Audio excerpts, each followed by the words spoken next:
Ladies and gentlemen, this is the extended dumbass bike. We hope you enjoy this video because Lloyd will probably fall over. Go. Okay, what we do, we put 9-inch extensions here off of another bike, and extended frames, a couple tamping rods, and some rebar. Welded it all together, and here's the finishing project. Looks kind of like a wiener dog, doesn't it? Well, bike form of it. I will attempt to ride it.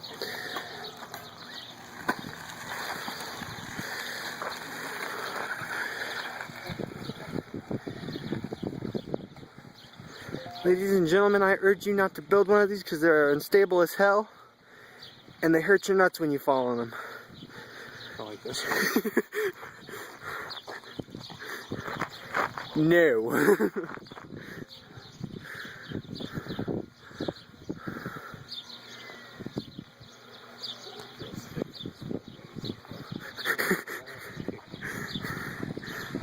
No. As you can see, there are no longer brakes.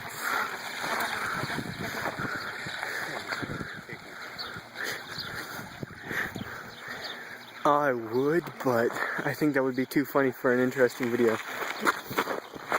He's a dick.